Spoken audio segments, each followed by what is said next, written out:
Hi, everybody. I'm back. I'm still Rogan. It is 12:40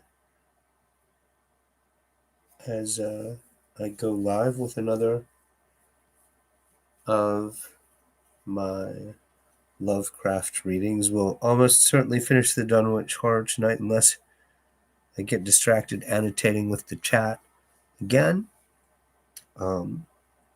Thanks for being here. You know what? Hold on, let me take some Tylenol before I start. Yeah, I somehow keep miscalculating how long the stories are. I'm really tempted to abandon trying to I thought the Dunwich Horror would be two streams, and I was wrong. It's like almost twice as long as I thought it was. But I tried to math it out. I just got it wrong, so thinking maybe I should just give up trying to math it out and just be organic in the moment. I just got to remember to make sure I tighten up the titles on the streams after the readings, I guess.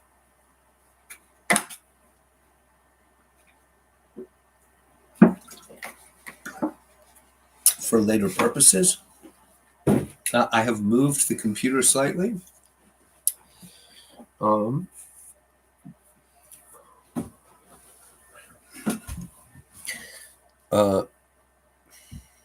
not sure I like this yet because I almost always have the light over on the other side of me.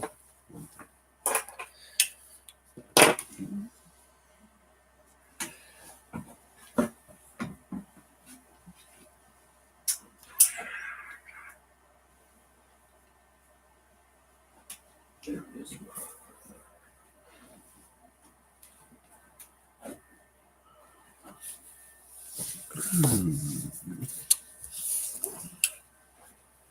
I am, as always, going to go ahead and start reading. Those of you who aren't here to catch me live in the moment, that is everybody, since there's 0 people here now. It'll be nice to see you then.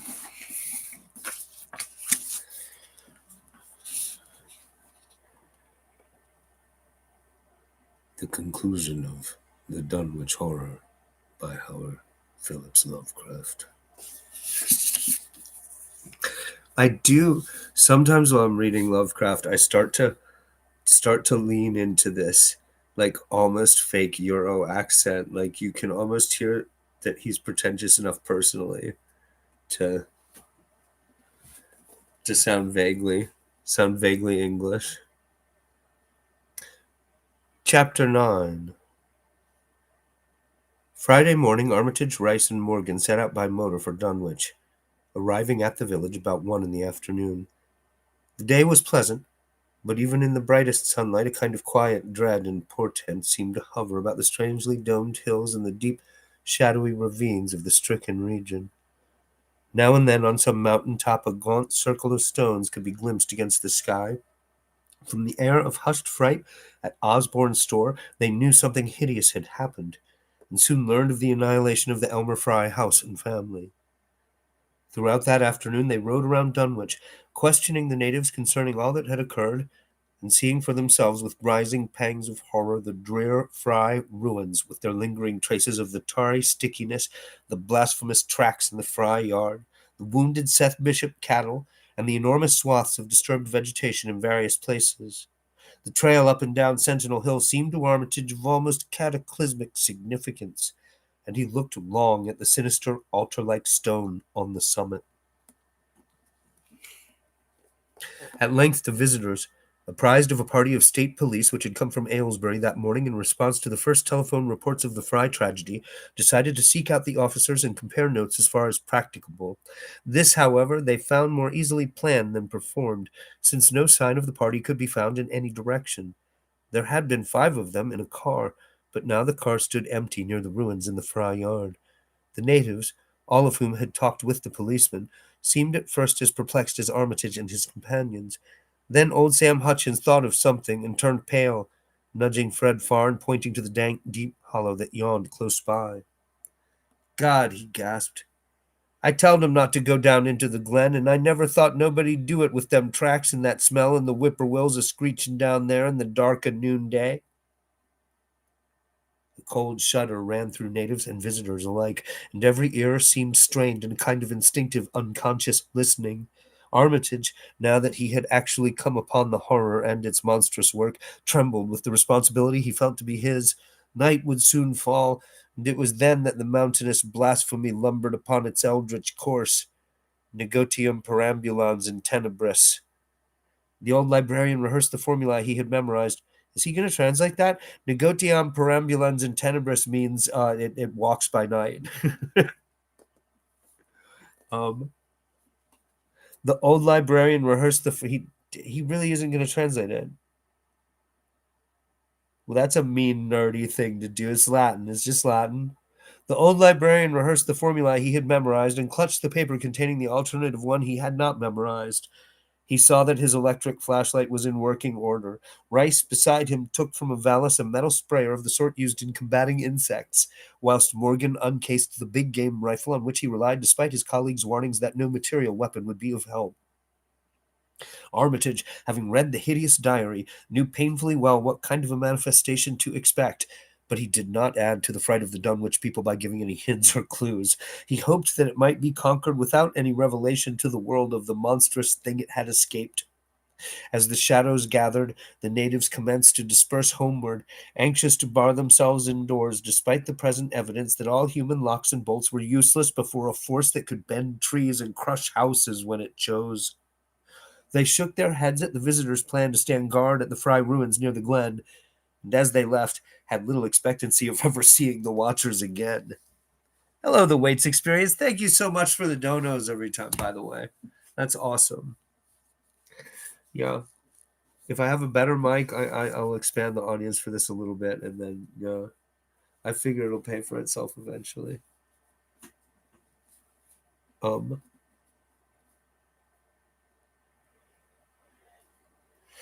Yeah, I think I've said this in these reading streams before, but it's worth saying again. Like I think it's more constructive and more fun to do this way than to try to do it in some more constructive or more like studio bound old school audiobook way. But also, I don't think that's more lucrative. I don't think there's money in that. So there's no point in doing it that way. But this is more fun. Like somebody said the other day, like reading bedtime stories.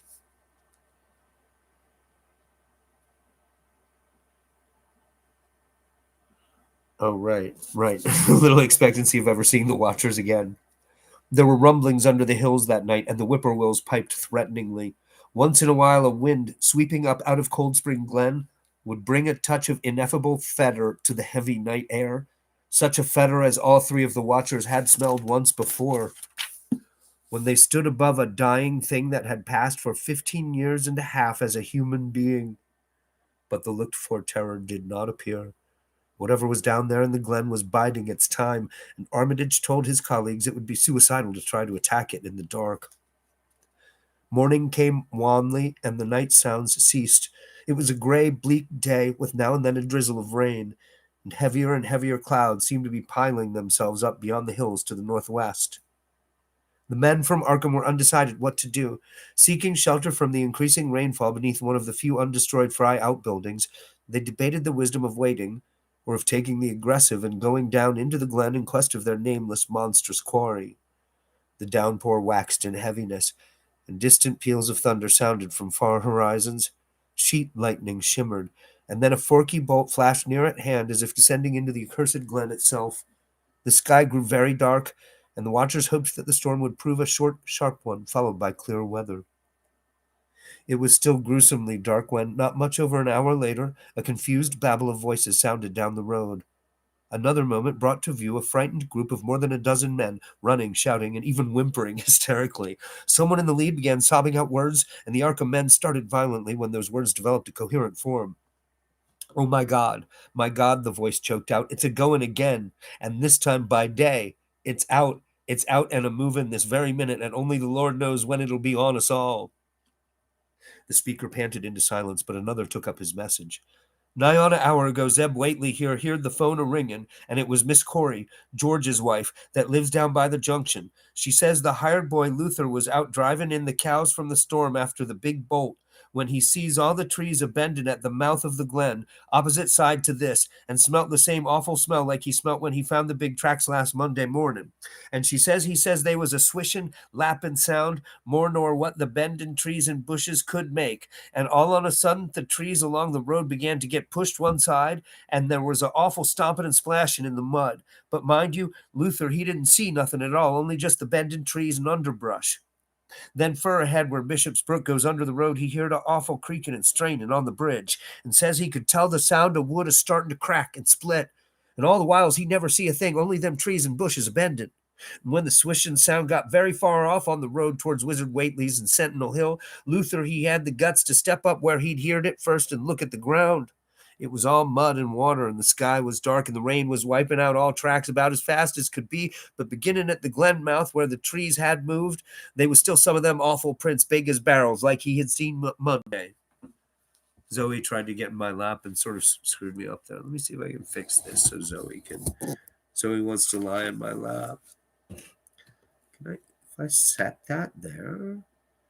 Oh my God, can I just set the book sort of on the, it's like on the edge of the keyboard part. Come here, Zoe, come get in my lap. Don't be sad. I'm sort of not framed right, but I'm going to be peering at the book like this, but still, that's good. You guys won't see Zoe. Nothing about this is good except for me. The book placement.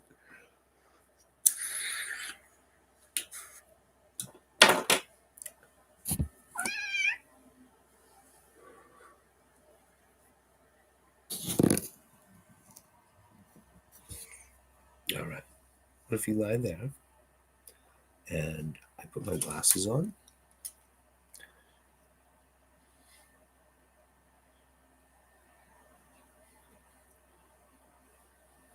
Yes. Are you going to settle? You going to settle, buddy?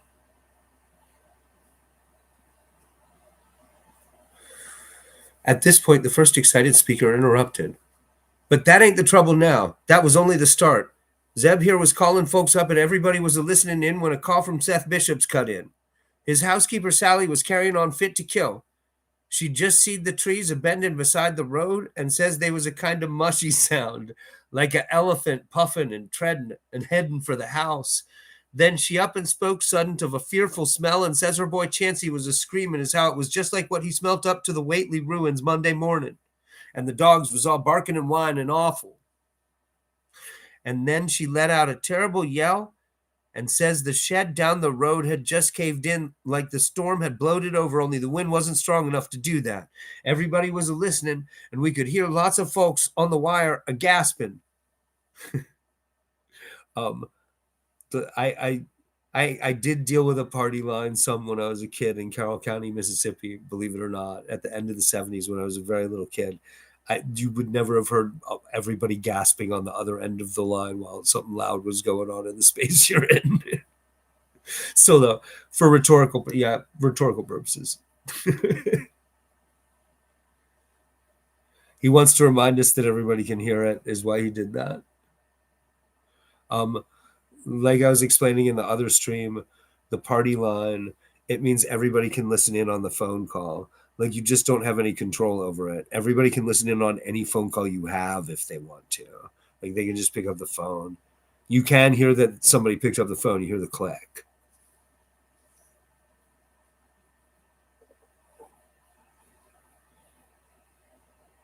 Where was I? We hear lots of folks on the wire gasping.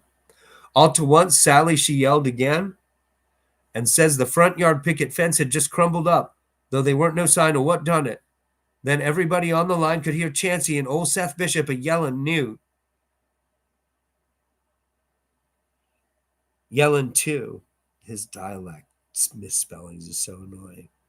And Sally was shrieking out that something heavy had struck the house, not lightning nor nothing, but something heavy against the front that kept launching itself again and again, though you couldn't see nothing out the front windows. And then, lines of fright deepened on every face, and Armitage, shaken as he was, had barely poise enough to prompt the speaker. And then Sally, she yelled out, "Oh, help, the house is a-caving in," and on the wire we could hear a terrible crashing and a whole flock of screaming, just like when Elmer Fry's place was took, only worse. The man paused, and another of the crowd spoke. "That's all. Not a sound nor squeak over the phone after that. Just still like. We that heard it got out Fords and wagons and rounded up as many able-bodied men folks as we could get at Corey's place and come up here to see what you thought best to do. Not but what I think it's the Lord's judgment for our iniquities that no mortal can ever set aside." Well, that's very hopeful. "Not but what I think it's the Lord's judgment for our iniquities that no mortal can ever set aside." Armitage saw that the time for positive action had come, and spoke decisively to the faltering group of frightened rustics. "We must follow it, boys." He made his voice as reassuring as possible. I believe I believe there's a chance of putting it out of business. You men know that those Whateleys were wizards. Well, this thing is a thing of wizardry, and must be put down by the same means. I've seen Wilbur Whately's diary and read some of the strange old books he used to read, and I think I know the right kind of spell to recite to make the thing fade away. Of course, one can't be sure, but we can always take a chance. It's invisible. I knew it would be, but there's a powder in this long-distance sprayer that might make it show up for a second. Later on, we'll try it. It's a frightful thing to have alive, but it isn't as bad as what Wilbur would have let in if he'd lived longer. You'll never know what the world has escaped. Now we've only this one thing to fight, and it can't multiply. It can, though, do a lot of harm, so we mustn't hesitate to rid the community of it. We must follow it, and the way to begin is to go to the place that has just been wrecked. Let somebody lead the way. I don't know your roads very well, but I have an idea there might be a shorter cut across lots. How about it? I'm getting mealy-mouthed. Hold on.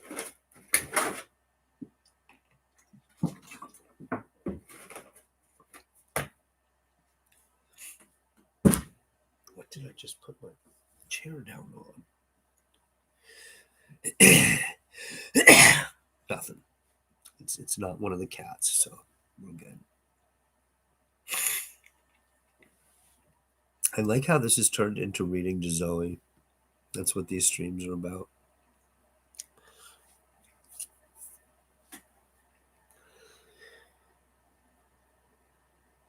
The men shuffled about a moment, and then Earl Sawyer spoke softly, pointing with a grimy finger through the steadily lessening rain. "I guess you can get to Seth Bishop's quickest by cutting across the lower meadow here, wading the brook at the low place, and climbing through Carrier's mowing and the timber lot beyond. That comes out on the upper road mighty nigh Seth's, a little the other side." Armitage, with Rice and Morgan, started to walk in the direction indicated, and most of the natives followed slowly. The sky was growing lighter, and there were signs that the storm had worn itself away. When Armitage inadvertently took a wrong direction, Joe Osborne warned him and walked ahead to show the right one. Courage and confidence were mounting, though the twilight of the almost perpendicular wooded hill which lay toward the end of their shortcut, and among whose fantastic ancient trees they had to scramble as if up a ladder, put these qualities to a severe test. At length they emerged on a muddy road to find the sun coming out. They were a little beyond the Seth Bishop place, but bent trees and hideously unmistakable tracks showed what had passed by. Only a few moments were consumed in surveying the ruins just around the bend. It was the Fry incident all over again, and nothing dead or living was found in either of the collapsed shells which had been the Bishop house and barn. No one cared to remain there amidst the stench and tarry stickiness, but all turned instinctively to the line of horrible prints leading on toward the wrecked Whately farmhouse and the altar-crowned slopes of Sentinel Hill. As the men passed the sight of Wilbur Whately's abode, they shuddered visibly, and seemed again to mix hesitancy with their zeal. It was no joke tracking down something as big as a house that one could not see, but that had all the vicious malevolence of a demon. Opposite the base of Sentinel Hill, the tracks left the road, and there was a fresh bending and matting visible along the broad swath marking the monster's former route to and from the summit. Armitage produced a pocket telescope of considerable power and scanned the steep green side of the hill. Then he handed the instrument to Morgan, whose sight was keener. After a moment of gazing, Morgan cried out sharply, passing the glass to Earl Sawyer and indicating a certain spot on the slope with his finger. Sawyer, as clumsy as most non-users of optical devices are, fumbled a while, but eventually focused the lenses with Armitage's aid. When he did so, his cry was less restrained than Morgan's had been. God almighty, the grass and bushes is moving. It's a going up, slow like, creeping up to the top this minute. Heaven only knows what for.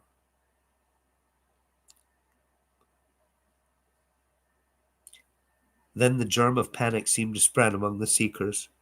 It was one thing to chase the nameless entity, but quite another to find it. Spells might be all right, but suppose they weren't? Voices began questioning Armitage about what he knew of the thing, and no reply seemed quite to satisfy. Everyone seemed to feel himself in close proximity to phases of nature and of being utterly forbidden and wholly outside the sane experience of mankind. Chapter 10. In the end, the three men from Arkham, old white-bearded Dr. Armitage, stocky iron-gray Professor Rice, and lean youngish Dr. Morgan, ascended the mountain alone. I guess he means alone together. Not like one at a time. I'm just trying to help. After much patient instruction regarding its focusing and use, they left the telescope with the frightened group that remained in the road, and as they climbed, they were watched closely by those among whom the glass was passed around. It was hard going, and Armitage had to be helped more than once. High above the toiling group, the great swath trembled as its hellish maker repassed with snail-like deliberateness. Then it was obvious that the pursuers were gaining. Curtis Whately, of the undecayed branch, was holding the telescope when the Arkham party detoured radically from the swath. He told the crowd that the men were evidently trying to get to a subordinate peak which overlooked the swath at a point considerably ahead of where the shrubbery was now bending. This, indeed, proved to be true, and the party were seen to gain the minor elevation only a short time after the invisible blasphemy had passed it. Then Wesley Corey, who had taken the glass, cried out that Armitage was adjusting the sprayer which Rice held and that something must be about to happen. The crowd stirred uneasily, recalling that the sprayer was expected to give the unseen horror a moment of visibility. Two or three men shut their eyes, but Curtis Whately snatched back the telescope and strained his vision to the utmost. He saw that Rice, from the party's point of vantage above and behind the entity, had an excellent chance of spreading the potent powder with marvelous effect. Those without the telescope saw only an instant's flash of gray cloud, a cloud about the size of a moderately large building, near the top of the mountain. Curtis, who had held the instrument, dropped it with a piercing shriek into the ankle-deep mud of the road. He reeled and would have crumpled to the ground had not two or three others seized and steadied him. All he could do was moan half inaudibly, "Oh, oh, great God, that." There was a pandemonium of questioning, and only Henry Wheeler thought to rescue the fallen telescope and wipe it clean of mud. Curtis was past all coherence, and even isolated replies were almost too much for him. Bigger than a barn, all made of squirming ropes. Whole thing sort of shaped like a hen's egg, bigger than anything, with dozens of legs like hogsheads that half shut up when they step. Nothing solid about it, all like jelly, and made of separate wriggling ropes pushed close together. Great bulging eyes all over it, 10 or 20 mouths or trunks a sticking out all along the sides, big as stovepipes, and all a tossin' and opening and shutting, all gray with kind of blue or purple rings, and God in heaven, that half face on top. This final memory, whatever it was, proved too much for poor Curtis, and he collapsed completely before he could say more. Fred Farr and Will Hutchins carried him to the roadside and laid him on the damp grass. Henry Wheeler, trembling, turned the rescued telescope on the mountain to see what he might. Through the lenses were discernible three tiny figures, apparently running toward the summit as fast as the steep incline allowed. Only these, nothing more. Then everyone noticed a strangely unseasonable noise in the deep valley behind, and even in the underbrush of Sentinel Hill itself. It was the piping of unnumbered whippoorwills, and in their shrill chorus there seemed to lurk a note of tense and evil expectancy. Earl Sawyer now took the telescope and reported the three figures as standing on the topmost ridge, virtually level with the altar stone but at a considerable distance from it. One figure, he said, seemed to be raising its hands above its head at rhythmic intervals, and as Sawyer mentioned the circumstance, the crowd seemed to hear a faint half-musical sound from the distance, as if a loud chant were accompanying the gestures. The weird silhouette on that remote peak must have been a spectacle of infinite grotesqueness and impressiveness, but no observer was in a mood for aesthetic appreciation. "I guess he's saying the spell," whispered Wheeler as he snatched back the telescope. The whippoorwills were piping wildly, and in a singularly curious, irregular rhythm quite unlike that of the visible ritual. Suddenly the sunshine seemed to lessen without the intervention of any discernible cloud. It was a very peculiar phenomenon, and was plainly marked by all. A rumbling sound seemed brewing beneath the hills, mixed strangely with a concordant rumbling which clearly came from the sky. Lightning flashed aloft, and the wondering crowd looked in vain for the portents of storm. The chanting of the men from Arkham now became unmistakable, and Wheeler saw through the glass that they were all raising their arms in the rhythmic incantation. From some farmhouse far away came the frantic barking of dogs. The change in the quality of the daylight increased, and the crowd gazed about the horizon in wonder. A purplish darkness, born of nothing more than a spectral deepening of the sky's blue, pressed down upon the rumbling hills. Then the lightning flashed again, somewhat brighter than before, and the crowd fancied that it had showed a certain mistiness around the altar stone on the distant height. No one, however, had been using the telescope at that instant. The whippoorwills continued their irregular pulsation, and the men of Dunwich braced themselves tensely against some imponderable menace with which the atmosphere seemed surcharged. Without warning came those deep, cracked, raucous vocal sounds which will never leave the memory of the stricken group who heard them. Not from any human throat were they born, for the organs of man can yield no such acoustic perversions. Rather would one have said they came from the pit itself had not their source been so unmistakably the altar stone on the peak. It is almost erroneous to call them sounds at all, since so much of their ghastly, infra-based timbre spoke to dim seats of consciousness and terror, far subtler than the ear. Yet one must do so, since their form was indisputably, though vaguely, that of half-articulate words. They were loud, loud as the rumblings and the thunder above which they echoed. Yet did they come from no visible being. And because imagination might suggest a conjectural source in the world of non-visible beings, the huddled crowd at the mountain's base huddled still closer and winced as if in expectation of a blow. Yiganay, Yiganay, Thifaltikanga, Yog-Sothoth, rang the hideous creaking out of space. And then there's some more of that. I'm not trying again. The speaking impulse seemed to falter here, as if some frightful psychic struggle were going on. Henry Wheeler strained his eye at the telescope, but saw only the three grotesquely silhouetted human figures on the peak, all moving their arms furiously in strange gestures as their incantation drew near its culmination. From what black wells of acherontic fear or feeling, from what unplumbed gulfs of extra cosmic consciousness or obscure long latent heredity, were those half-articulate thunder croakings drawn?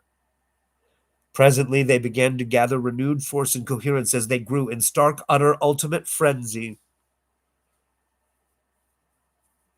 Um, there's a bunch more of that gibberish, and in the midst of it he says, "Help, help," and then "Father, Father Yog-Sothoth."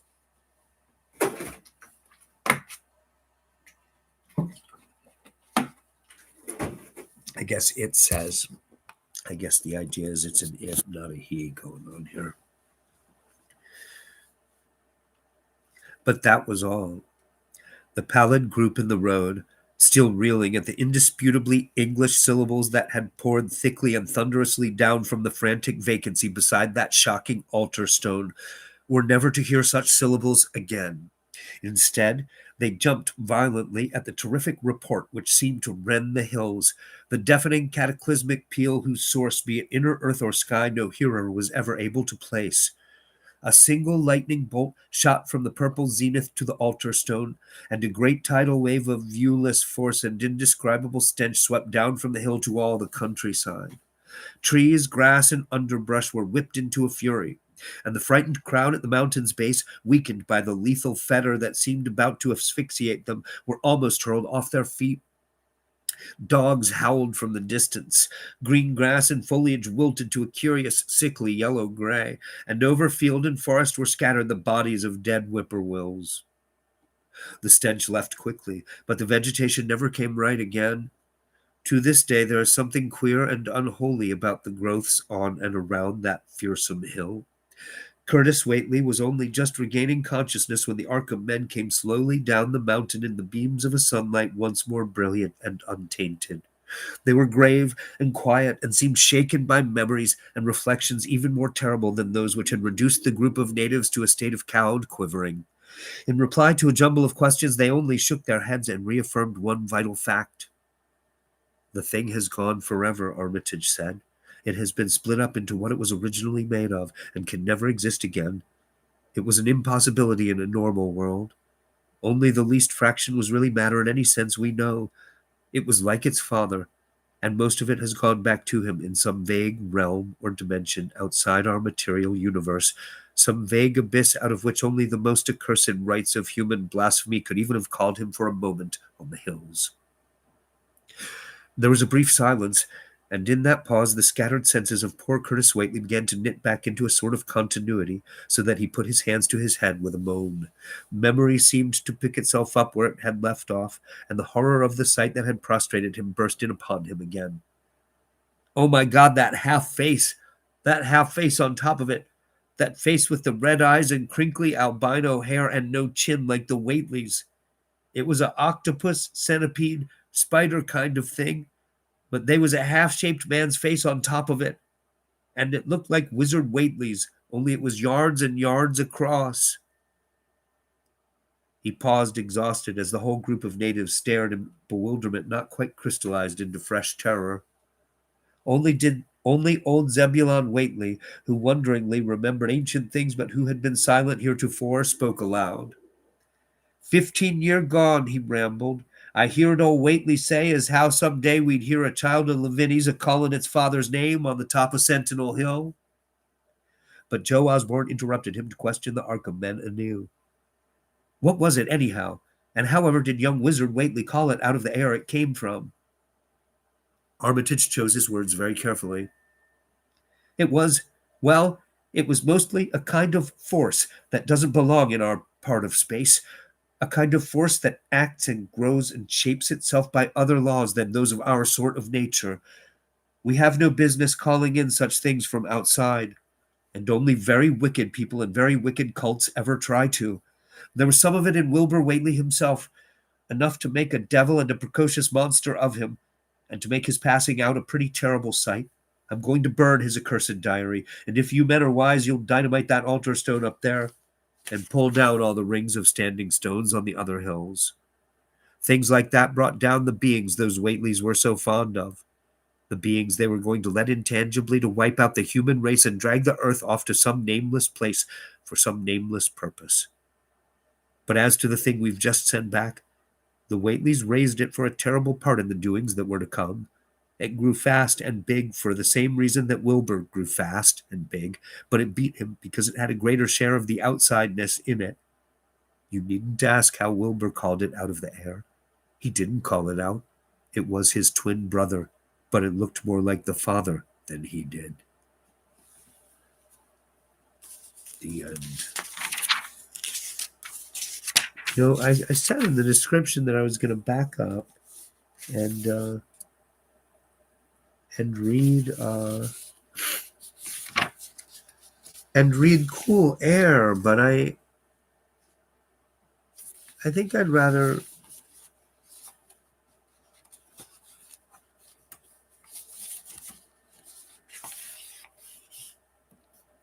I guess that's what I'll do. I'll read Cool Air.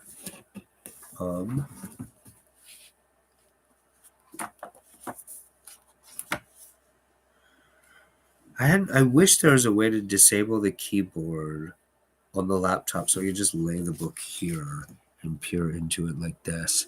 But I guess I'm just always looking for excuses to make the shot mostly this part of my forehead for some reason.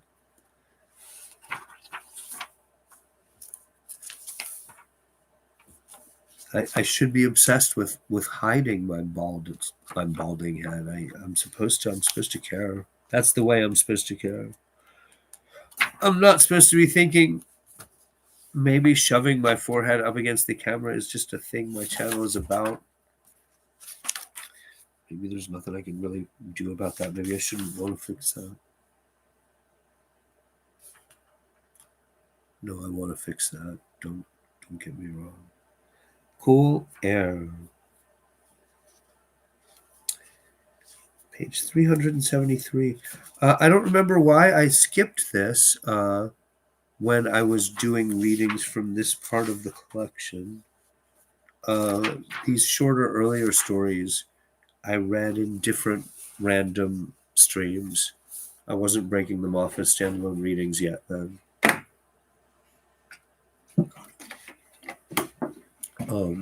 Cool Air is very, very standard horror story for H.P. Lovecraft. It's the kind of thing Weird Tales like to publish. Straight shot at do an Edgar Poe kind of story.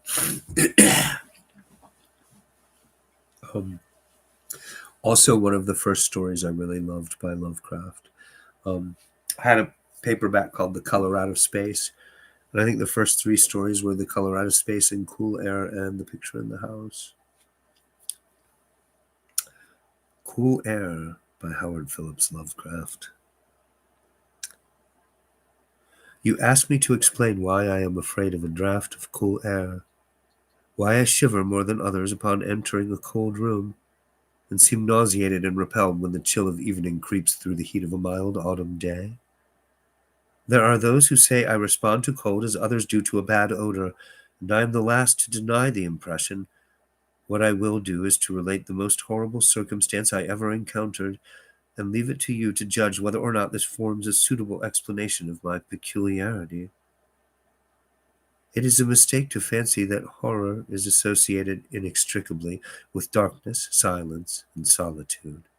I found it in the glare of mid-afternoon, in the clangor of a metropolis, and in the teeming midst of a shabby and commonplace rooming house with a prosaic landlady and two stalwart men by my side. In the spring of 1923 I had secured some dreary and unprofitable magazine work in the city of New York, and being unable to pay any substantial rent, began drifting from one cheap boarding establishment to another in search of a room which might combine the qualities of decent cleanliness and durable furnishings and very reasonable price. It soon developed that I had only a choice between different evils, but after a time I came upon a house in West 14th Street which disgusted me much less than the others I had sampled. I don't know enough about New York to know what that signifies, West 14th.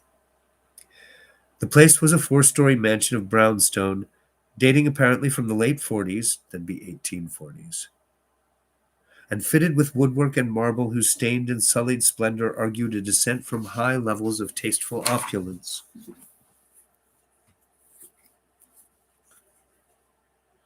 In the rooms, large and lofty, and decorated with impossible paper and ridiculously ornate stucco cornices, there lingered a depressing mustiness and hint of obscure cookery, but the floors were clean, the linen tolerably regular, and the hot water not too often cold or turned off, so that I came to regard it as at least a bearable place to hibernate till one might really live again.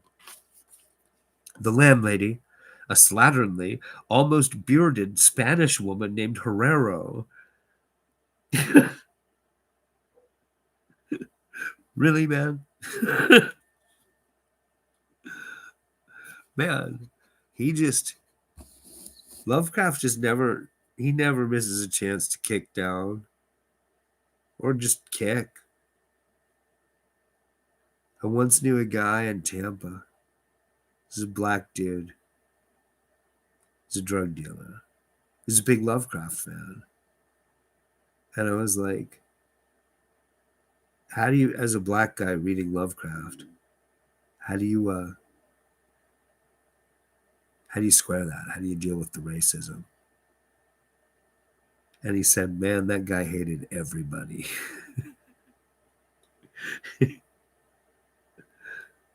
And then he said something like, and he had issues. Like mental health, you kind of get a pass. It's like, yeah, maybe. That isn't why I think it's okay. I mean, I don't think it's okay, actually. Not exactly. I've been talking about it a lot in these streams. I'm going to read it again, though. The landlady, a slatternly, almost bearded Spanish woman named Herrero, did not annoy me with gossip or with criticisms of the late burning electric light in my third-floor front hall room, and my fellow lodgers were as quiet and uncommunicative as one might desire, being mostly Spaniards a little above the coarsest and crudest grade. Only the, only the din of streetcars in the thoroughfare below proved a serious annoyance. Does he mean Hispanic? He means Latins, right? That's what he means by Spaniards. He's in New York. They're Puerto Ricans, right? Is what's going on. He doesn't mean they're from Spain. I mean, I don't know. Were there a lot of Spaniards from Spain in the 1920s? And I mean, I guess there's probably a Spanish neighborhood, like an actual Spanish neighborhood, right? New York's a big city. Zoe, stop digging in the paper.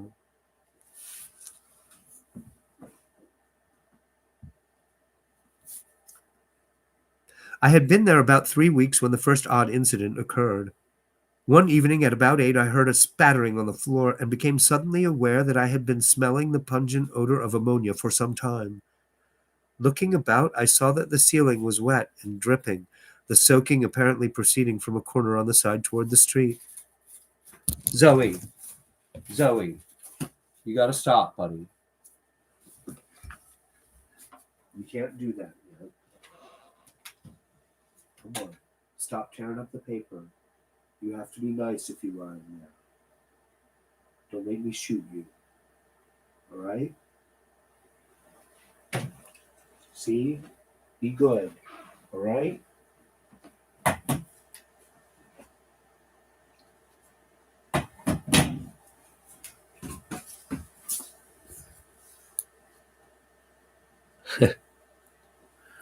Sean, yeah, I mean, I've talked about it a lot in these streams, but I don't, for one thing, it's typical of this era's typical misunderstanding of culture and context is Lovecraft was a very insular, waspy guy from New England who never went out until he lived in New York for a few years during a failed and amicably failed marriage to a woman who was also a writer. I can't remember her name.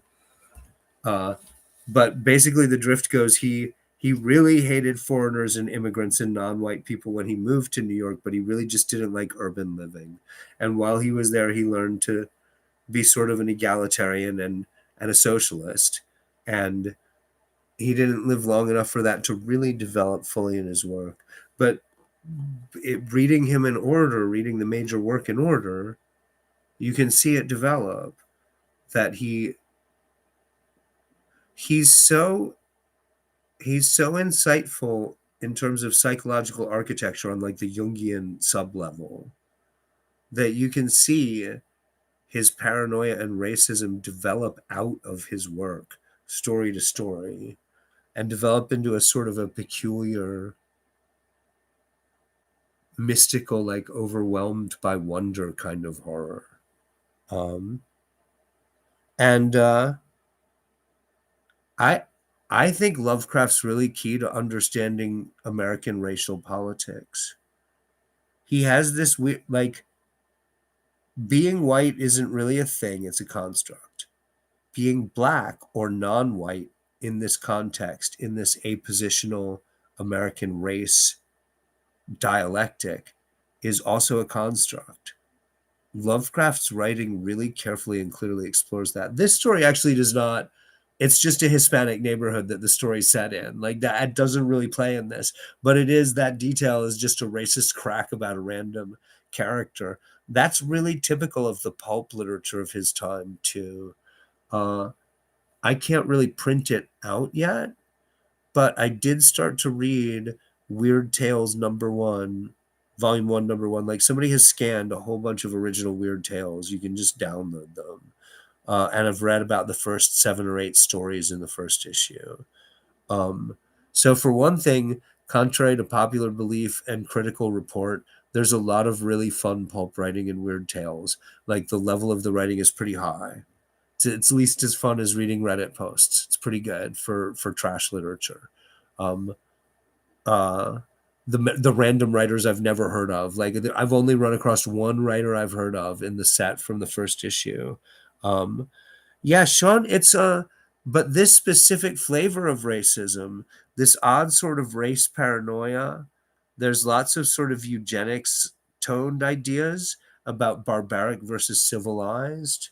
Um, there's a the heart of darkness thing where the woods and the jungle and any world away from cities represents sort of threatening non-whiteness. That's embedded in all this pulp literature. Like now that I've read a lot more of the literature from this period, I want to go back and reread Heart of Darkness actually.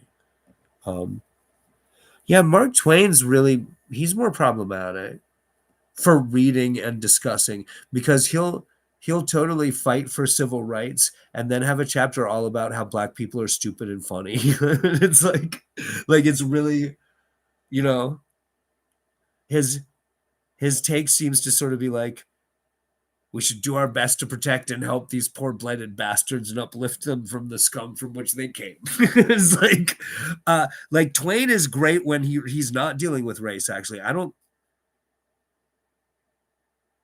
Huckleberry Finn's better than Tom Sawyer. The sequels to Tom Sawyer are more offensive. Um, he'll just, I mean, it is like literally watermelon jokes with him sometimes. Um, but what would they all say now? Well, I mean, Mark Twain is still entertaining. Thing about Mark Twain that makes him problematic is how good he is. So if he decides to make watermelon jokes, they're going to be really funny watermelon jokes, and then you have to deal with that. What's interesting is that they were still teaching Huckleberry Finn in high school up to like 15 or 20 years ago. Like that should never have been the book that they were like. There's better Mark Twain. I mean, they actually wanted to teach Huckleberry Finn because of the complex, difficult race material in it. Now it's the exact reason that it's de facto banned. It's weird. Maybe I should write a movie of those books. Maybe that's what I should do. They already just do another remake every 5 or 10 years, but it's probably been a while since anyone had the guts to do Huckleberry Finn.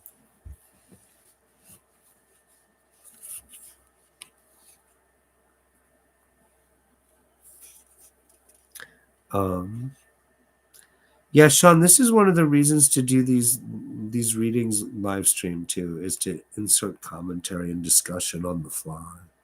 Of course, this story, it's a short story. It just happens to make that crack about her being a bearded Spaniard lady. Slatternly, he said. Oh, it looks like he's gonna do like funny talk and Spanish talk for the accents with them too. I wonder if he's ever going to make it clear if they're actually supposed to be Spanish or if he just doesn't follow that they're supposed to be Puerto Rican, even though he's written the story himself. um, I mean, I don't know. Maybe New York was full of actual Spanish Spaniards in the 1920s. What do I know? I wouldn't know. I had been there about 3 weeks when the first odd incident occurred. One evening at about 8, I heard a spattering on the floor and became suddenly aware that I had been smelling the pungent odor of ammonia for some time. Looking about, I saw that the ceiling was wet and dripping, the soaking apparently proceeding from a corner on the side toward the street. Anxious to stop the matter at its source, I hastened to the basement to tell the landlady and was assured by her that the trouble would quickly be set right. Dr. Munoz, she cried, as she rushed upstairs ahead of me. He have spilled his chemicals. He is too sick for doctor himself, sicker and sicker all the time, but he will not have no other for help. He is very queer in his sickness. All day he take funny smelling baths, and he cannot get excite or warm. All his own housework he do. His little room are full of bottles and machines, and he do not work as doctor. But he was great once. My father in Barcelona have hear of him. Oh, they are Spaniards. So I'm just being racist. I see. See, this is what happens when you try to discuss and analyze and contextualize this kind of thing. It drags you down with it. Was Barcelona. But he was great once. My father in Barcelona have hear of him, and only just now he fix a arm of the plumber that get hurt of sudden.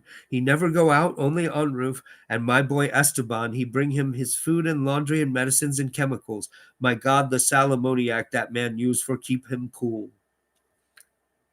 Mrs. Herrero disappeared up the staircase to the fourth floor, and I returned to my room. The ammonia ceased to drip, and as I cleaned up what had spilled and opened the window for air, I heard the landlady's heavy footsteps above me.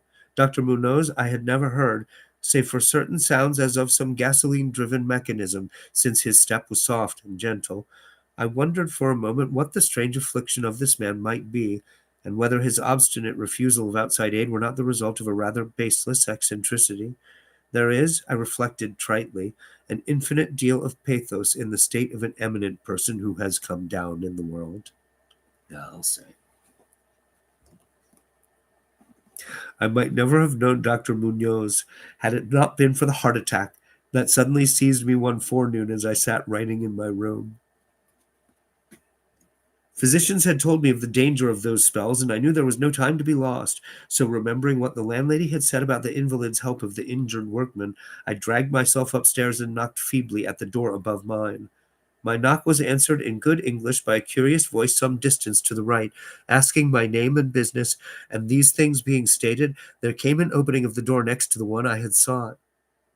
A rush of cool air greeted me, and though the day was one of the hottest of late June, I shivered as I crossed the threshold into a large apartment whose rich and tasteful decoration surprised me in this nest of squalor and seediness. A folding couch now filled its diurnal roll of sofa, and the mahogany furniture, sumptuous hangings, old paintings, and mellow bookshelves all bespoke a gentleman's study rather than a boarding-house bedroom. I now saw that the hall room above mine, the little room of bottles and machines which Mrs. Herrero had mentioned, was merely the laboratory of the doctor, and that his main living quarters lay in the spacious adjoining room whose convenient alcoves and large contiguous bathroom permitted him to hide all dressers and obtrusive utilitarian devices. Dr. Munoz, most certainly, was a man of birth, cultivation, and discrimination. The figure before me was short but exquisitely proportioned, and clad in somewhat formal dress of perfect cut and fit. A high-bred face of masterful, though not arrogant, expression was adorned by a short iron-gray full beard, and an old-fashioned pince-nez shielded the full dark eyes and surmounted an aquiline nose which gave a Moorish touch to a physiognomy otherwise dominantly Celtiberian. Celtiberian? Like I said, eugenics, you see? Thick, well-trimmed hair that argued the punctual calls of a barber was parted gracefully above a high forehead, and the whole picture was one of striking intelligence and superior blood and breeding. Nevertheless, as I saw Dr. Munoz in that blast of cool air, I felt a repugnance which nothing in his aspect could justify. Only his lividly inclined complexion and coldness of touch could have afforded a physical basis for this feeling, and even these things should have been excusable considering the man's known invalidism. It might, too, have been the singular cold that alienated me, for such chilliness was abnormal on so hot a day, and the abnormal always excites aversion, distrust, and fear. Telling on himself, because that's not really true. Always, the abnormal always excites aversion, distrust, and fear. But like I said, this white supremacist is mean language. It's sort of ethnic, but because it's centered on the American sort of vaguely waspish middle American idea of whiteness, derived from the culture of vast swaths of the country where pretty much everybody was white for a very long time and mostly still is.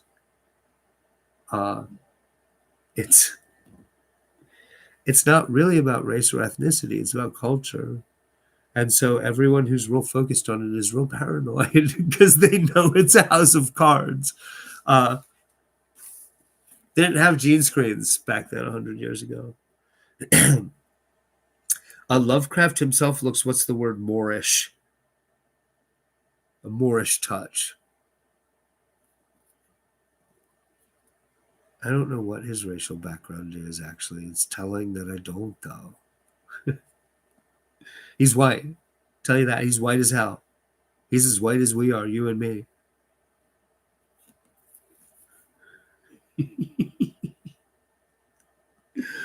um,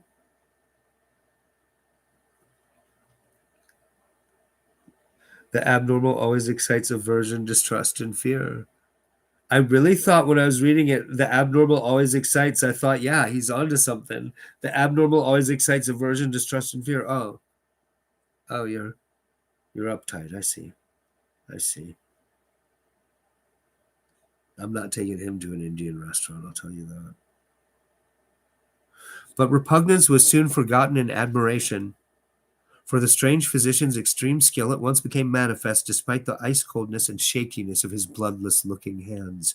He clearly understood my needs at a glance, and ministered to them with a master's deftness, the while reassuring me in a finely modulated, though oddly hollow and timbreless voice, that he was the bitterest of sworn enemies to death, and had sunk his fortune and lost all his friends in a lifetime of bizarre experiment devoted to its bafflement and extirpation. Something of the benevolent fanatic seemed to reside in him, and he rambled on almost garrulously as he sounded my chest and mixed a suitable draught of drugs fetched from the smaller laboratory room. Evidently, he found the society of a well-born man a rare novelty in this dingy environment, and was moved to unaccustomed speech as memories of better days surged over him. I don't see many white men around here.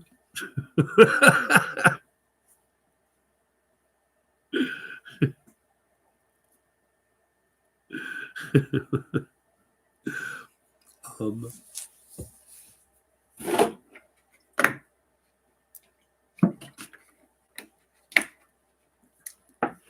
yeah, Lovecraft develops the period that I've been reading from more recently.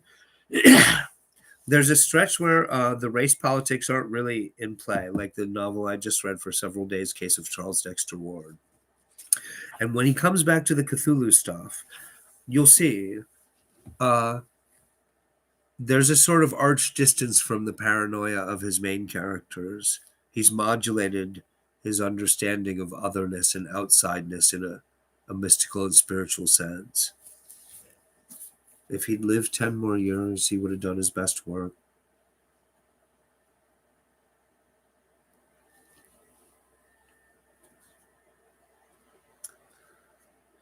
His voice, if queer, was at least soothing, and I could not even perceive that he breathed as the fluent sentences rolled urbanely out.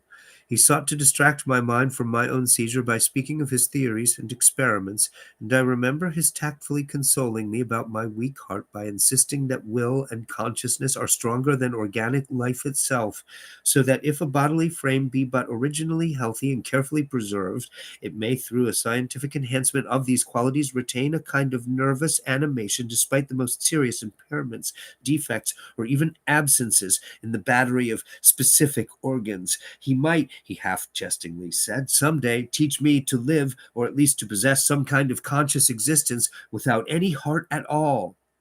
For his part, he was afflicted with a complication of maladies requiring a very exact regimen, which included constant cold. Any marked rise in temperature might, if prolonged, affect him fatally, and the frigidity of his habitation, some 55 or 56 degrees Fahrenheit, was maintained by an absorption system of ammonia cooling, the gasoline engine of whose pumps I had often heard in my own room below. Relieved of my seizure in a marvelously short while, I left the shivery place a disciple and devotee of the gifted recluse. After that, I paid him frequent overcoated calls, listening while he told of secret researches and almost ghastly results, and trembling a bit when I examined the unconventional and astonishingly ancient volumes on his shelves. I was eventually, I may add, almost cured of my disease for all time by his skillful ministrations. It seems that he did not scorn the incantations of the medievalists, since he believed these cryptic formulae to contain rare psychological stimuli which might conceivably have singular effects on the substance of a nervous system from which organic pulsations had fled. Okay, this idea that practicing ceremonial magic may have psychological value. Well, Like I said in an earlier stream, my understanding from the actual biographers is that Lovecraft always maintained that he did not read occult literature. But there's a bunch of context clues that show he did read the Golden Dawn crowd. He read Waite, he read Crowley, um, Mathers.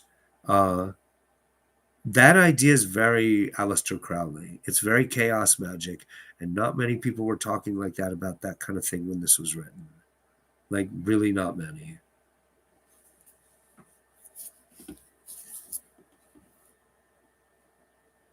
I don't. I like I've said, I'd like to get St. Joshi in here to have an interview to talk to him about Lovecraft. I'd like to talk to St. Joshi as a biographer and very by far the leading expert on Lovecraft. I can get to him. Like I know people who know him. I can get his number um, and do an interview with him. I just got to set up the tech to do it. Uh, but I'd like to ask him. One of the things I'd like to ask him about is any textual, contextual evidence from the letters and the correspondence about that, about researches in occult literature. I think Lovecraft just I think he just lied about it, like the way some people lie about liking pornography. I think he just thought it was an embarrassing thing to be well read in. Um,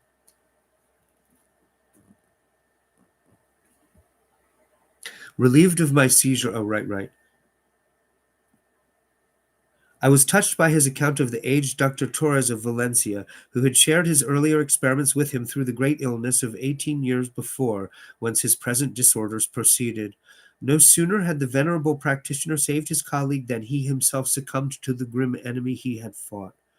Perhaps the strain had been too great, for Dr. Munoz made it whisperingly clear, though not in detail, that the methods of healing had been most extraordinary, involving scenes and processes not welcomed by elderly and conservative Galens. As the weeks passed, I observed with regret that my new friend was indeed slowly but unmistakably losing ground physically, as Mrs. Herrero had suggested. The livid aspect of his countenance was intensified. His voice became more hollow and indistinct. His muscular motions were less perfectly coordinated, and his mind and will displayed less resilience and initiative.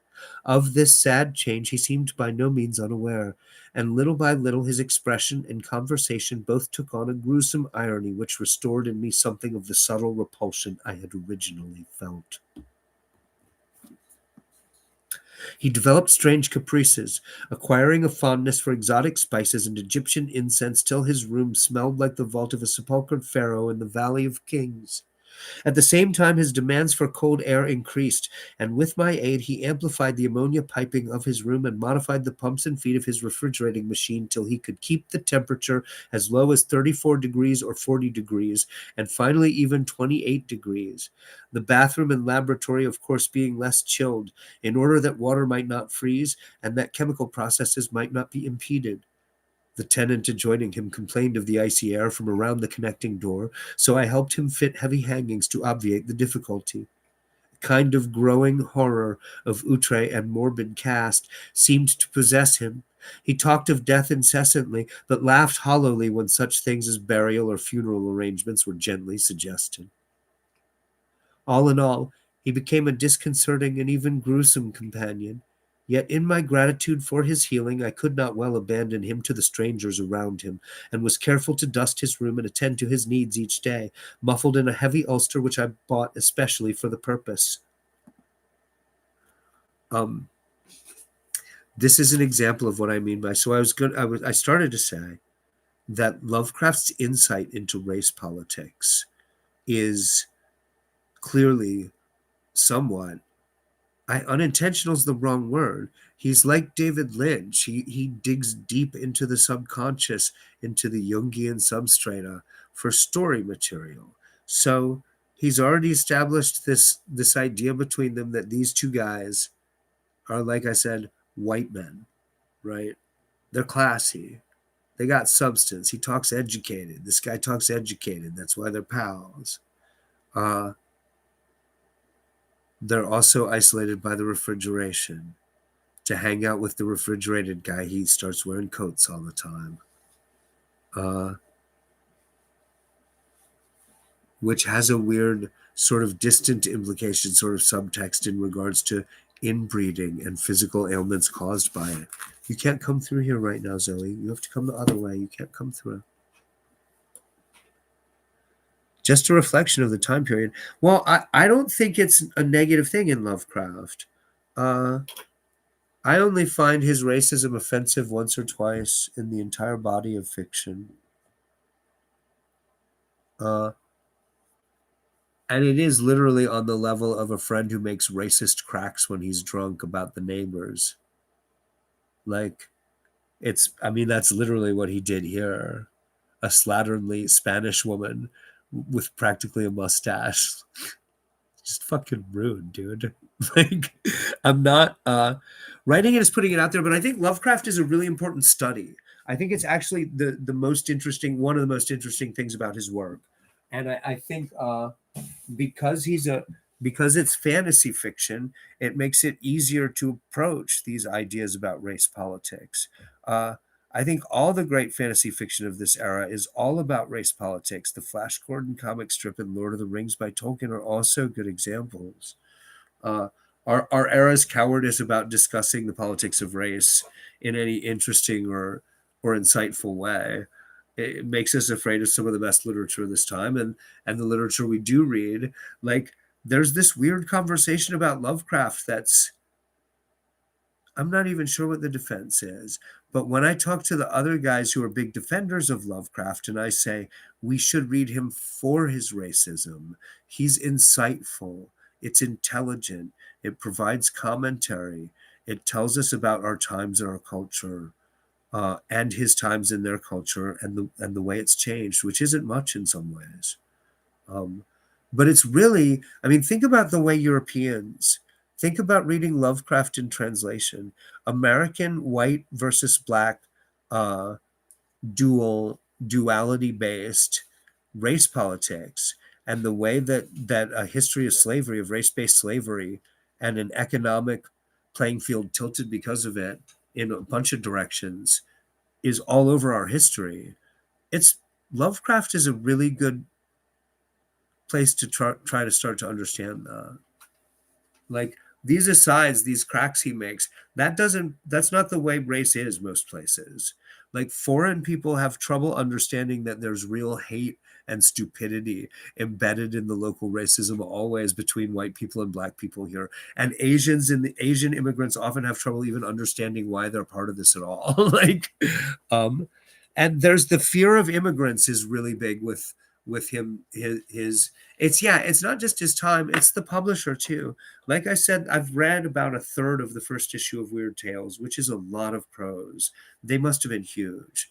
I only know one writer from the part I've read, Otis Saddlebrook Klein. I've read some of his science fiction, but there's a lot of stuff about the fear of rednecks, fear of the uneducated and the unwashed, fear of people who live in the woods, fear of crossbreeds and mixed breeds of all kinds. Anyone that you can't tell what they are looking at them, he's terrified of. But all these people are. Remember, this is it's the same as pulp magazines were like TV. They were democratic, low culture. Um, they're they're for people who basically share this set of cultural prejudices and understandings and analyses of the world. Um, and yeah, Lovecraft does not strike me as being impolite or hateful compared to other important and famous writers of his time. Like, there's writers who have pissed me off by being offensive with race, uh, but they tend to be writers who are dated broadly. Like, if somebody is sort of dopey enough to say something that's deeply offensive because of how dated it is, it's dated in other ways too. And class prejudices and race prejudices are always up against each other in American literature. Um, yeah, everywhere else in the world, racial prejudice has to do with local culture and clashes. Um, it's different in the United States. Reading Lovecraft, reading Faulkner, I don't know that Twain is the best writer to read, actually. For one thing, because of how early he wrote in the history of post-slavery.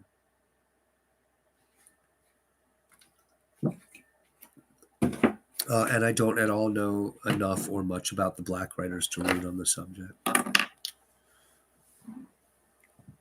Because I'm sure a lot of the best stuff like that is written in the last 30 or 40 years.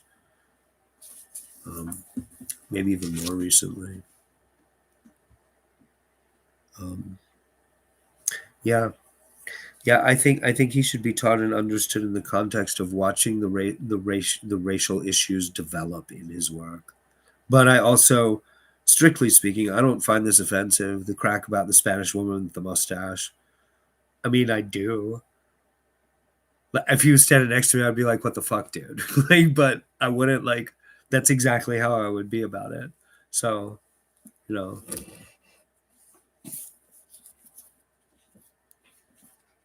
uh, he's obnoxiously racist a few times in Reanimator, the story Herbert West Reanimator. That's the only place in all his published work where he's pretty fucking racist, and it just is obnoxious. It's a bunch of little things. He just makes racist cracks about half a dozen different racial groups in every chapter of it.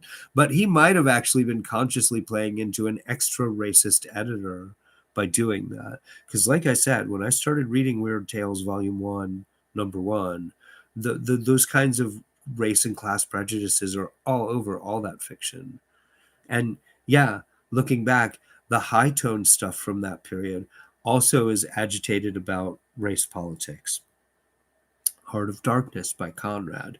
Dracula by Stoker is another good example. You don't it and like Lord of the Rings, Dracula, people don't read that for race politics because people like it so much they just don't want to talk about the uncomfortable thing. It's like an elephant in the room. You're raised to think Lord of the Rings is just sort of white. Like it's like you don't really think like no, it's all about race politics. Elves and dwarves and they're different colors of people. They're just elves and dwarves and stuff. Like Dracula, I only recently relatively noticed like, oh, he he's Eastern European decayed royalty. He's not quite white. Like that's part of what's going on in that story.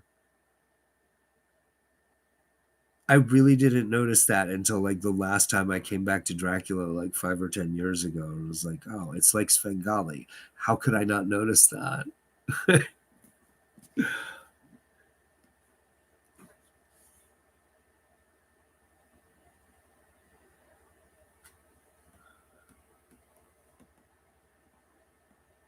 An increasing and unexplained atmosphere of panic seemed to rise around his apartment. The whole house, as I have said, had a musty odor, but the smell in his room was worse, and in spite of all the spices and incense, and the pungent chemicals of the now incessant baths which he insisted on taking unaided, I perceived that it must be connected with his ailment, and shuddered when I reflected on what that ailment might be. Mrs. Herrero crossed herself when she looked at him, and gave him up unreservedly to me, not even letting her son Esteban continue to run errands for him. When I suggested other physicians, the sufferer would fly into as much of a rage as he seemed to dare to entertain. He evidently feared the physical effect of violent emotion, yet his will and driving force waxed rather than waned, and he refused to be confined to his bed. The lassitude of his earlier ill days gave place to return of his fiery purpose, so that he seemed about to hurl defiance at the death demon even as that ancient enemy seized him. The pretense of eating, always curiously like a formality with him, he virtually abandoned, and mental power alone appeared to keep him from total collapse.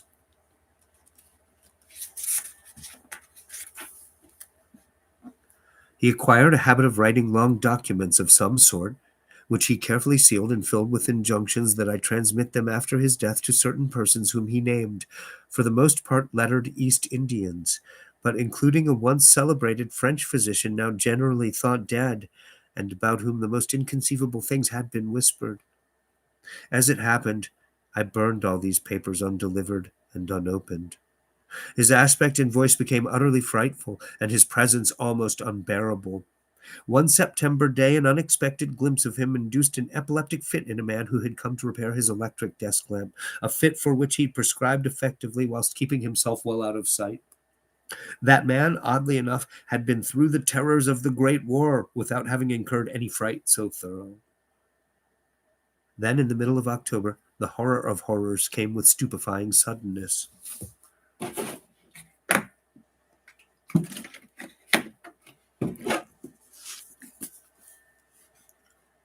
One night about 11, the pump of the refrigerating machine broke down, so that within 3 hours the process of ammonia cooling became impossible.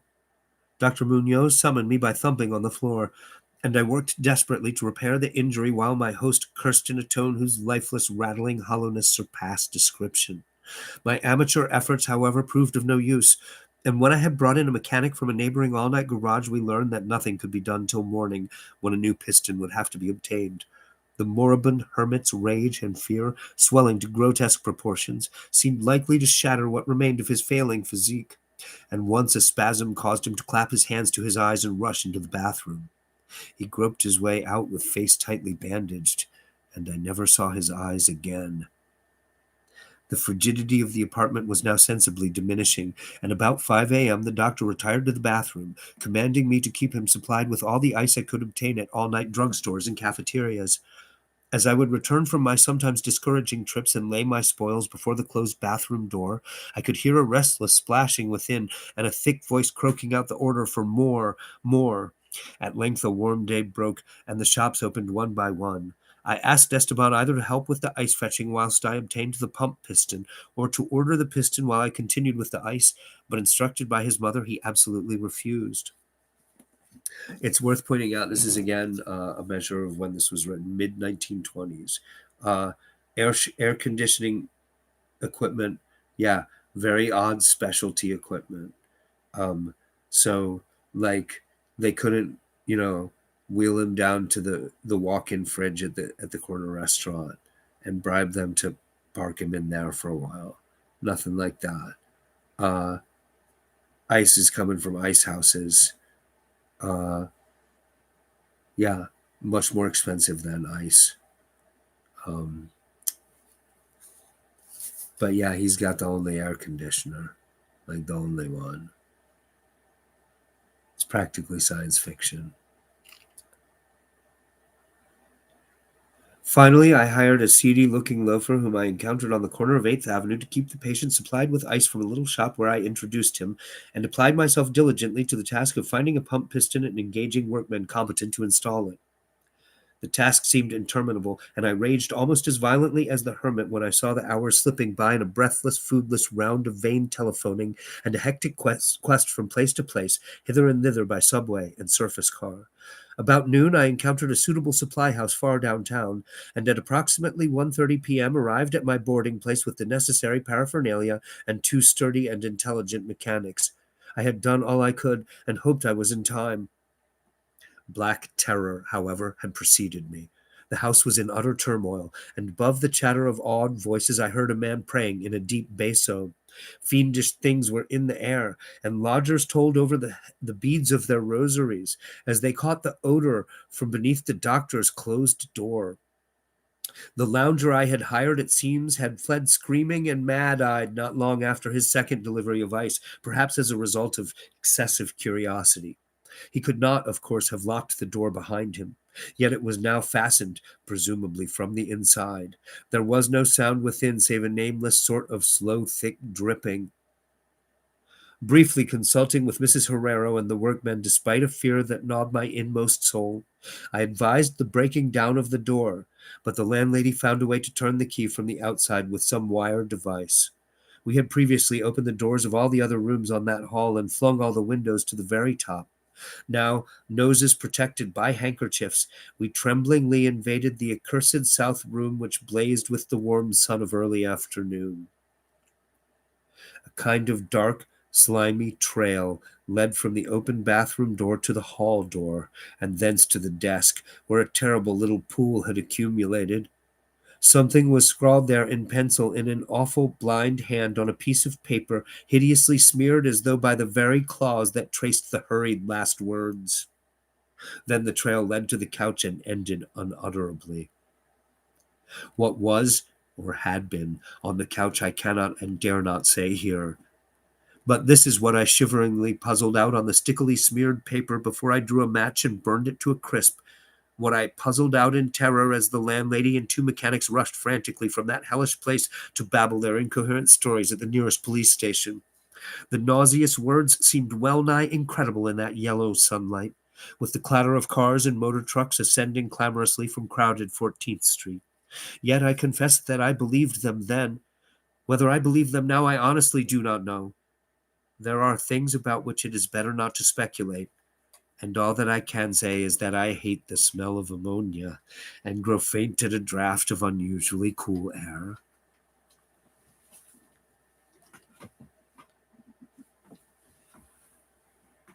The end, ran that noisome scrawl, is here. No more ice. The man looked and ran away. Warmer every minute, and the tissues can't last. I fancy you know what I said about the will and the nerves in the preserved body after the organs ceased to work. It was good theory, but couldn't keep up indefinitely. There was a gradual deterioration I had not foreseen. Dr. Torres knew, but the shock killed him. He couldn't stand what he had to do. He had to get me in a strange, dark place when he minded my letter and nursed me back. And the organs never would work again. It had to be done my way, artificial preservation. For you see, I died that time 18 years ago.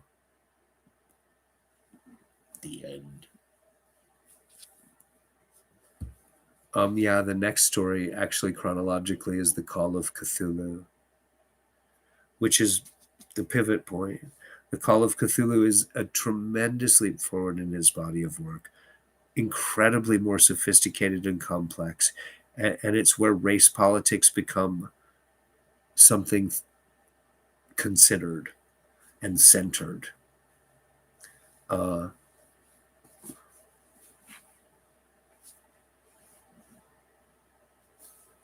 Yeah, I don't know to what extent he had the insight that that was